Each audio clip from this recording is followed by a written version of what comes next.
Question number 11 कहता है the price of a garment has been reduced by 15% in a sale. अब ध्यान दीजिए, कहता है जो कोई गारमेंट्स है यानी कपड़ा है रिड्यूस्ड कर दिया गया है उसके प्राइस में, यानी 15% का रिड्यूस हुआ है, यानी 15% घटा दिया गया है। जैसे कि आप देखते होंगे मार्केट में जब दुकान में सेल लगता है तो 50%, 40%, 20% का डिस्काउंट दिया जाता है, यानी घटा दिया जाता है। तो वो जो है कितना है, 306 रुपीज़ है। तो कहता है फाइंड इट्स ओरिजिनल प्राइस, यानी कि उस कपड़े का दाम यानी प्राइस रिड्यूस करने के बाद, यानी 15% रिड्यूस करने के बाद कितना प्राइस है, 306 रुपीज़ है। आइए देखते हैं। जैसा कि देख पा रहे हैं, let the original price x, क्योंकि हमें ओरिजिनल प्राइस तो पता नहीं था तो हम उसे x मानेंगे। अब अकॉर्डिंग टू क्वेश्चन क्या होगा, x माइनस एक्स ऑफ 15%। ध्यान दीजिए, ये x जो है आपका ओरिजिनल प्राइस है और ओरिजिनल प्राइस का ही 15% डिस्काउंट दिया जा रहा है, यानी रिड्यूस्ड किया जा रहा है। तो x तो हो गया आपका ओरिजिनल प्राइस, अब x में से ही घटाया जा रहा है ना x का 15%, यानी ओरिजिनल प्राइस का 15% रिड्यूस्ड होगा। तो टोटल में से आप क्या करिएगा, 15% जो है उसी का माइनस कर दीजिएगा, तो किसके बराबर होगा, तो 306 रुपीज़ के बराबर होगा। अब हम इसे सॉल्व करेंगे तो यहाँ पे 15x अपॉन 100 हो जाएगा और यहाँ पे x होगा। अब देखिए ये फ्रैक्शन में है तो आप जानते हैं डिनोमिनेटर में अगर कुछ नहीं है तो 1 हमेशा रहता है। जब आप इसे सॉल्व करेंगे यानी कि एलसीएम लेंगे तो नीचे क्या आ जाएगा, 20, यानी कि यहाँ सॉल्व करने के बाद 20, तो 20 आपका एलसीएम हो गया। जब सॉल्व करेंगे 20x माइनस 3x होगा बराबर 306, 17x अपॉन 20 इक्वल टू 306, यानी कि x का वैल्यू जो निकल के आएगा वो आएगा 360।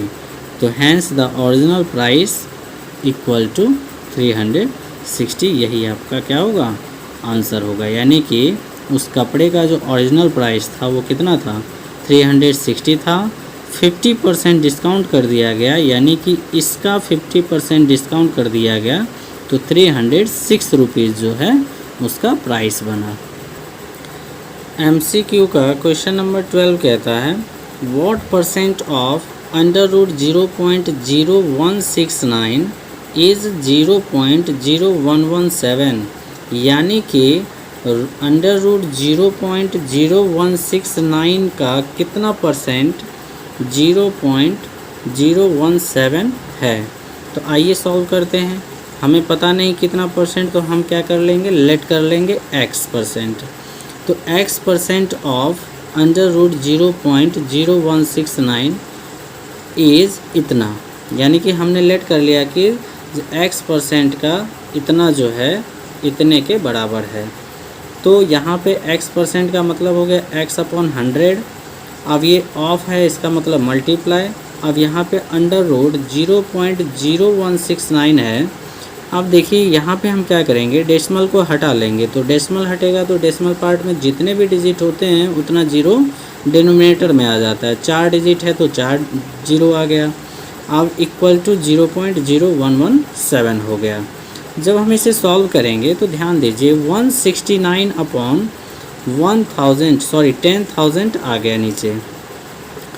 अब ये अंडर रूट जो है 160 का क्या होता है, 13 का स्क्वायर होता है 169, तो 13 हो जाएगा। और 100 का स्क्वायर करेंगे तो 10,000 हो जाएगा। तो यहाँ से रूट आपका क्या होगा, हट जाएगा। तो x अपॉन 100 इंटू 13 अपॉन 100 आएगा। ये बातें समझ में आई होगी। आप 13 को जब 13 से मल्टीप्लाई करेंगे तो होता है 169, यानी 13 का स्क्वायर क्या होता है, 169 होता है। उसी प्रकार से 100 का जब स्क्वायर करेंगे तो ये 10,000 हो जाता है। ओके, तो ये 13 अपॉन 100 हो गया। जब इसे आप मल्टीप्लाई करेंगे ये 13x और फिर नीचे आ गया 10,000 इक्वल टू क्या हो जाएगा, 0.0117 हो जाएगा। अब यहाँ से हम क्या करेंगे, क्रॉस मल्टीप्लाई कर लेंगे।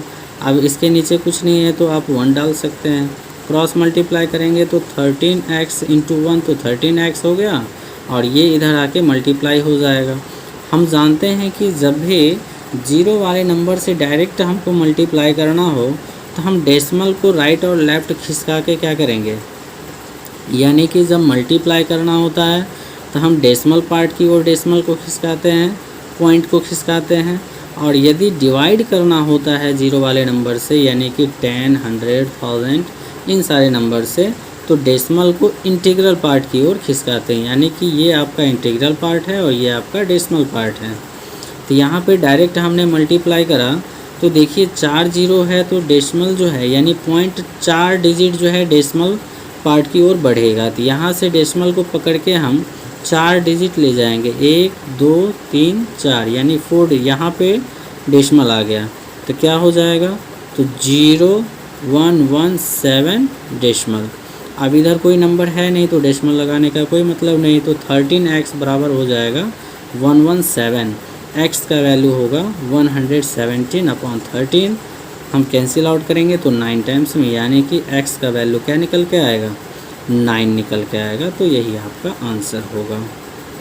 क्वेश्चन नंबर 13 कहता है व्हाट परसेंटेज 3% ऑफ 5%, यानी 5% का 3% कितना परसेंट है। तो यहाँ पे देखते हैं 3% ऑफ 5% ऑफ 3%, तो यहाँ पे 5% का 3%, तो 5% का है, यानी कि 5% का 3%, यानी 5% का 3%, तो 3% बटा 5%। अब देखिए परसेंटेज से परसेंटेज कैंसिल आउट हो जाएगा तो 3/5 आ गया, तो ये आपका आ गया फ्रैक्शन में। अब इसे क्या करना है, परसेंटेज में करना है, तो परसेंटेज में करने के लिए 100 से मल्टीप्लाई करते हैं तो क्या हो जाएगा 60%, जो कि ऑप्शन नंबर डी आपका करेक्ट है। क्वेश्चन नंबर 14 कहता है a piece of elastic was stretched by 24% to a length of 31 centimetre, यानी कि कोई इलास्टिक यानी कि लचीला कोई किसी चीज़ का पीस है, यानी रबर हो सकता है, उसको स्ट्रेच्ड किया गया यानी कि खींचा गया 24%, यानी 24% खींचने पर उसकी लंबाई कितनी होगी 31 सेंटीमीटर। अब कहता है कि find its unstretched original length, यानी कि जब उसे नहीं खींचा गया था, जब वो नॉर्मल पोजीशन में था तो उसकी लंबाई क्या थी। ओरिजिनल लेंथ हमें पता नहीं है तो ओरिजिनल लेंथ हम लेट कर लेंगे, तो लेट द ओरिजिनल लेंथ क्या होगा x होगा। अब अकॉर्डिंग टू क्वेश्चन हम देखेंगे ये जो ओरिजिनल लेंथ है वो तो आपका x है। अब इसी को जो है खींचा गया है, कितना खींचा गया है, तो इसी x का यानी कि जो आपका ओरिजिनल लेंथ है उसी का 24% खींचा गया है, तो ये तो हो गया आपका ओरिजिनल लेंथ। अब इसी का 24% खींचा गया है तो हम क्या करेंगे ऐड कर देंगे, तो x का 24% बराबर कितना का होगा 31 सेंटीमीटर का होगा। अब यहाँ से हम क्या करेंगे सॉल्व करेंगे, तो 24% ऑफ x तो 24x/100 होगा। अब यहाँ पे x है तो नीचे 1 हम डाल सकते हैं।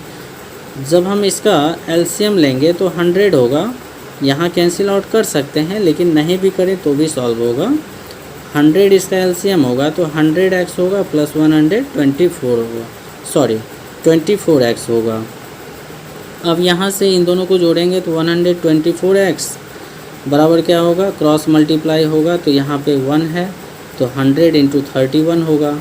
अब x का वैल्यू जो है यहाँ पे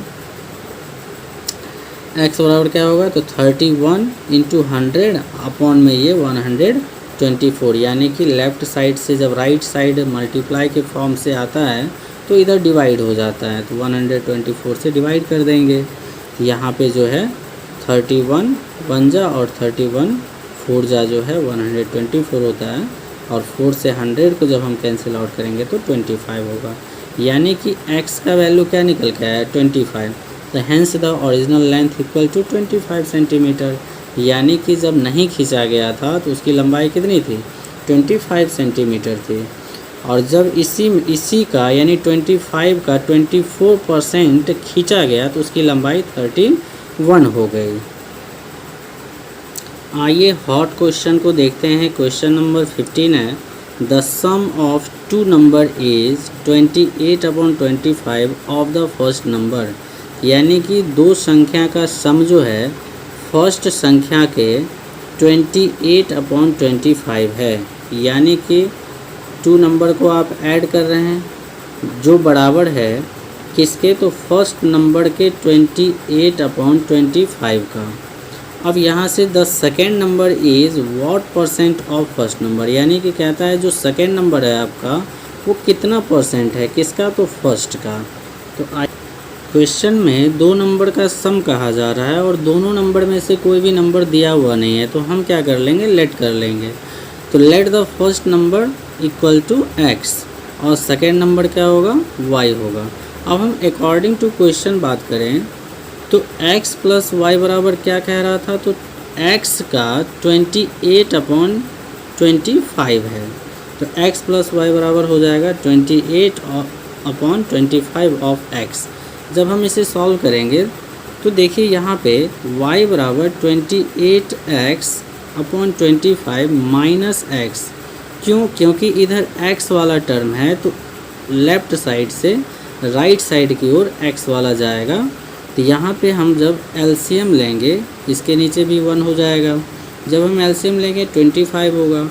अब 28 माइनस ये 1 टाइम्स में जाएगा तो 25x होगा। तो y का वैल्यू निकल के आया 3x/25। ये आपका इक्वेशन फर्स्ट रहा। अब अकॉर्डिंग टू सेकेंड स्टेटमेंट को यदि हम देखें तो सेकेंड स्टेटमेंट आपका था the second number is what percent of the first. तो सेकेंड स्टेटमेंट कहता है के अनुसार हमें किस चीज़ की आवश्यकता है, तो हमें y/x को फाइंड करने की आवश्यकता है। क्योंकि क्वेश्चन में कहा जा रहा है फर्स्ट का सेकेंड कितना परसेंट है। तो फर्स्ट आपका क्या था, x था और सेकेंड आपका y था। तो फर्स्ट का सेकेंड कितना परसेंट है, तो परसेंट निकाल देंगे। तो y/x इंटू 100 हो जाएगा। अब हम क्या करेंगे, यहाँ पे putting the value of y from equation first, और इक्वेशन फर्स्ट आपका था क्या, तो y बराबर 3x/25। अब इसमें हम क्या करेंगे, जहाँ भी x है उसका वैल्यू हम y का जो है पुट कर देंगे।